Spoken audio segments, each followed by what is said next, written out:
trains, these wonderful things that was melting my brain completely. I couldn't figure out how do I make trains go from A to B without having some kind of train degree in trainology or whatever. I looked all over the internet, and to be fair, I did find some good tutorials, but I still wasn't able to make trains work, to understand how they, the basics. Okay, I might not be the smartest person, but surely there must be like an easy way where a casual noob like me can, set up trains and have fun, and make trains go automatically. And I think I figured it out, guys. I, a noob, want to share some information that I think will be very useful for other noobs. So stick around and let's find out. First things first. How do you get trains in this game? You need to unlock in the research tree. So if you don't know where it is, depending on how advanced you are or not, I'm very advanced. I basically already beat the main objective of the game. I'm not going to spoil it in case you're an actual noob like me and you don't know what the objective is. But just search for trains and you'll see that you have, if you click trains, you'll see the tech tree that will lead you to trains. Railway, actually, sorry. You should search for railway, that's it. So railway will take you to here. So you need to unlock all this stuff or research all this stuff, and basically what you need is red and green, which is not very complicated. And then once you do this, what I highly recommend is after you research railway, also research automated railway, because you don't want to be moving trains back and forth. After all, this is a automation game, so you want to jump quickly into this, and without this you can't really automate trains, as obviously the name of the research implies, right? So I in my this is my first ever this is my first ever map in Factorio, my very first factory. So if you're an experienced player, you'd look at this and like, my god. But for me, a noob, this is just beautiful. As you can see here, these kind of tilted sentences or labels, they are all my train stops basically. And so what I did is I created here a test case, right? Because why do you need trains in the first place? Well, the main purpose is to bring resources from far away to your base. Technically, this example is resources not really far away, but if you can see here, even the not so far away resources, I use trains for everything because I just freaking love trains. So let's say in this scenario that you want to grab this coal and then you want to send it by train to your base because the coal is so far away. So what do you do? So after the research, if you research both the railway and the automated rail system, what you should have is unlocked, oopsie daisy, you should have unlocked rails, train stops, rail signals, rail chain signals, locomotives, cargo wagons, and fluid wagons. We are going to primarily focus on the stops, on the rails, and on the locomotives and wagons, because this is what you really need to create a fully automated train system. Now, as things get complicated, you will need signals and chain signals to control the flow of traffic and crosses and all that stuff. But in this tutorial video, we're going to focus on the basics. How the heck do we get trains to go automatically from A to B? So the first things first, let's put some rails down. And this, you just left click wherever you want, and it will just place a single rail. So then what you do, you see when you with your mouse over that rail you placed, you have some arrows, green and left, and this is where you want to expand your rail into. So I want to go left because, as you can see here, I already placed some rails and I want to connect this to this rail so it goes all the way up. Oopsie daisy. Yes, you can also do it from the remote view, but what I want is just to show you where I want this train to go here, which I already prepped as well, this little bit here. So right, so what you want to do, let me exit the remote view. You click the rail, you just click, and by click I mean left click, not drag. You don't need to drag, okay? You just left click, and then you just point towards the direction where you want the rail to go, the rail track to go, just with your mouse. And not clicking, okay? I'm not clicking nor dragging. right? I already clicked, and now I just need to decide where I want to place. Now to make it quite straightforward, I'm not going to make this very pretty. I just want this to go up and see if I can connect it smoothly. No, I can't. No, I can't. Let me right click, left click, and there we go, left click. Job's done. So now I have a connection. Cool. Now, what do I do? I put a train here. So I'm going to put a train. Where shall I put a train? Here, here, there. Well, it really depends how big the train is. I'm going to make the most simple one. One locomotive, because this is what makes the train move, and one wagon. Okay, this is the basic setup.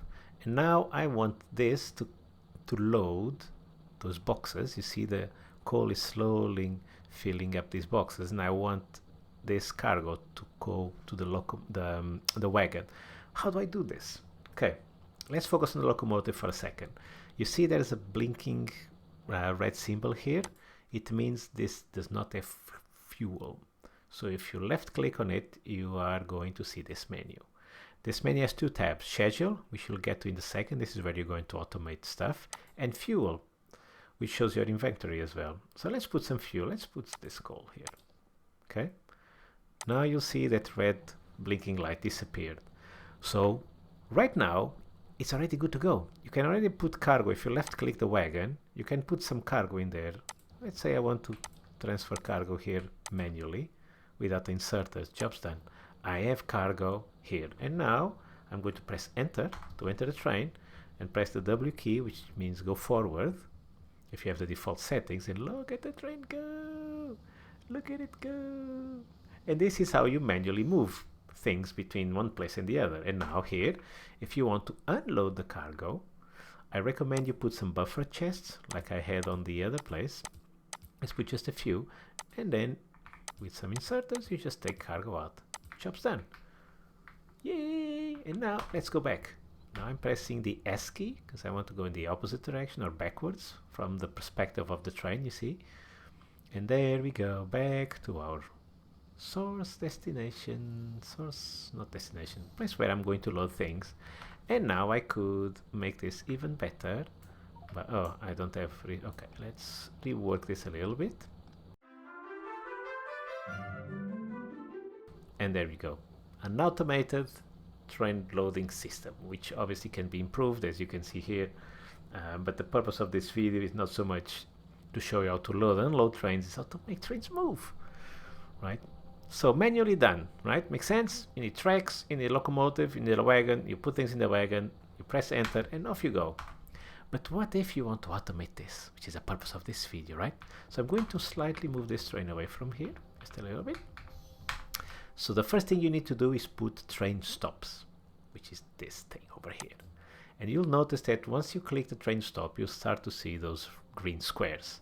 So these squares is where you can place the stop. And you'll notice there's some white brackets and some yellow arrows appearing. This is the direction you expect the train to come from. So in this case, I expect the train to come from the left to right, so I want to place them here. So this is correct. If I do it like this, that means I expect the train to come from the right to left. So if you do it like this, the train wouldn't actually stop here, because the train would come from here and it would ignore this stop. Okay, this is, it took me a long time to figure this one out. Okay, guys, this is really important. So here you put on this side because you want the train to stop here, right? And what I will need to do is then do the same on the other stop, which I'll do in a sec.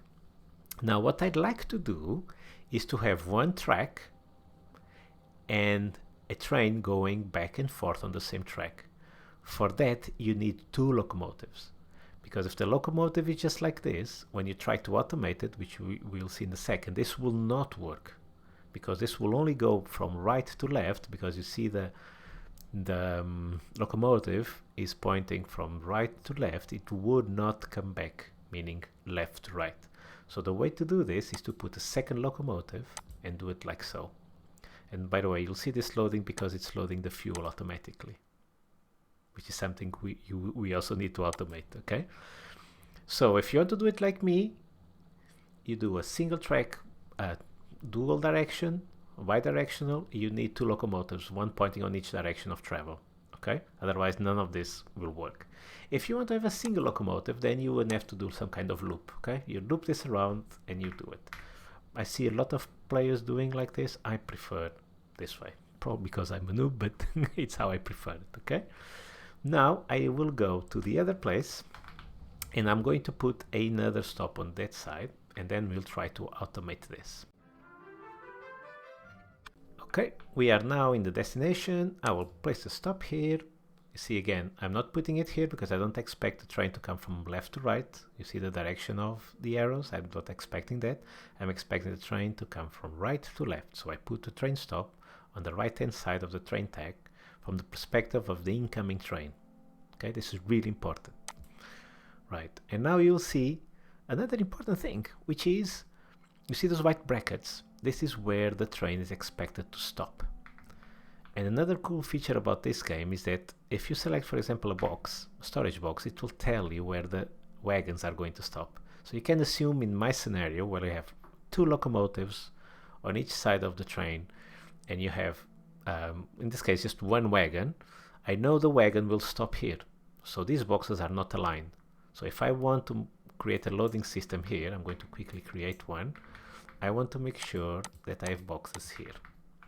And am I going to... Okay, these are not too full, so that's fine. Okay.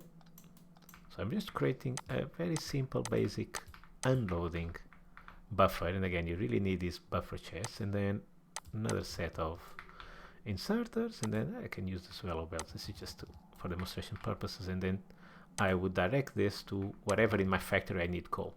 Okay, and you can see that I have belts of coal coming here in the train stations because I'm using coal as fuel for the wagons, and I have this inserter where the purpose of this inserter is literally just to load coal into the train. So I always have fuel, and obviously you only need this on one stop, you don't need this on both stops unless you think you'll need to load fuel on each, but my experience tells me that you really need on one stop because the fuel lasts for a long time, even just simple coal like this, right? Okay, so quick recap. We have a train, we have a track, we have a loading and unloading of goods. Now we just need to make sure that the train goes automatically from A to B. So the first thing is click the stop, give it a meaningful name. So this will be tutorial, if I can type, tutorial, train, call, is it call? Yeah, it's called call, unload in caps, whatever. You can see I have other train stations here, and I want to give it a color. Coal is black, so let's use black. And another important thing, also not important but something to be aware of, is that the train by default will get the color of the destination station. So when the train is traveling this direction, it'll get this, it will become this color. Okay, so now we have a train station with a meaningful name. Now I'm going to press the remote view key so I can quickly travel to the other station, which has some kind of, you see, this default name. And we can just rename this. And by the way, I think these names, these randomly generated names, are based on supporters of the game when the game was still in early access, which is a really cool thing. And this would be tutorial call load in caps.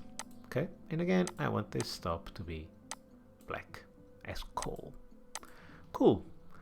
I have a train, I have train stops, I have train tracks. Now, how do I automate this?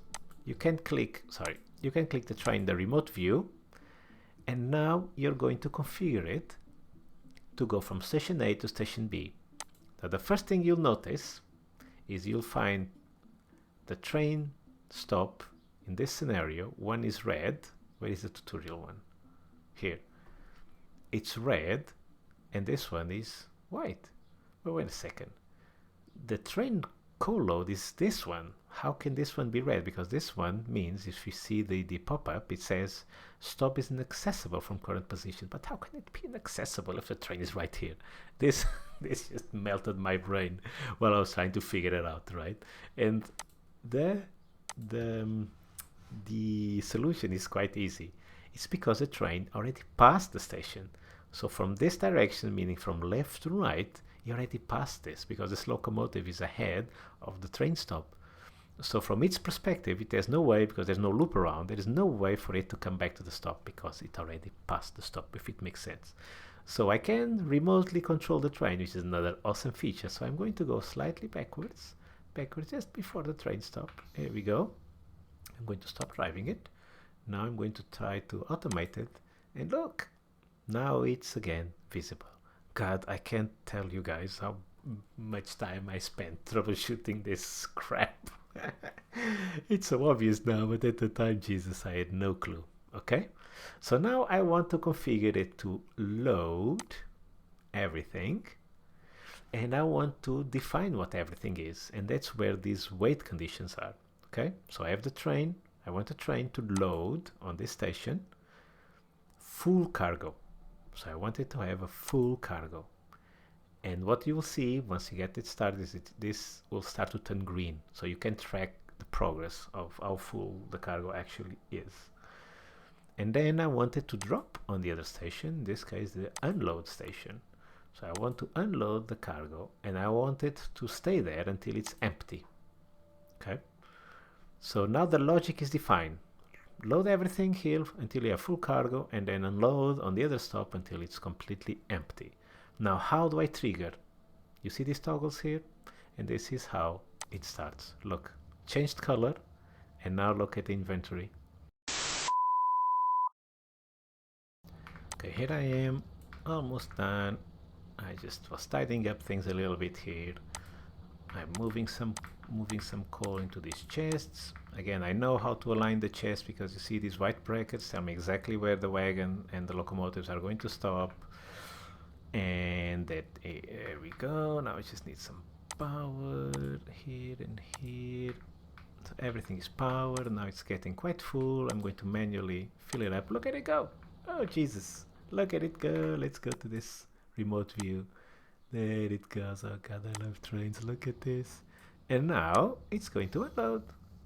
And it's going to stay here until it's completely empty. Now this will take a while, and I also don't have anywhere for the coal to go, although this is why the buffer is so useful, because regardless how busy or not the belt is, it will still load things here. So technically the buffer. So if I want to see the train just going back and forth, I'm going to add another condition. You see you have here the green bar which will tell you the progress, how empty it is in this case, but I'm not a patient person. I'm going to add another variable, say, and if the time passed equals, oh goodness, that was quick, equals 5 seconds, for example, and here the sign. So it's whatever is first, basically. And here I'm going to do the same. I'm going to put 5 seconds, and the train is going to departure. 7 seconds, okay. It's not the end, it's an or. See, it is triggered, and there we go. There we go. Look, automated trains, right? How cool is, oh God, I love this game. This is just so awesome. This is so awesome. Look at the time passing, and there it goes. Easy, easy peasy lemon squeezy. Isn't it, guys? I hope this makes sense. I hope it helped you. This is just a very basic introduction to trains, how to make them go from A to B. I spent, oh God, hours trying to figure this out. So I hope this short video was useful. And if you want a bit more advanced tutorials about this, still from a noob perspective, I would say the next layer of complexity is with signals and change signals and all that stuff. Let me know in the comments below. But I hope this was useful. I hope you enjoyed it, and see you again very soon. Bye bye.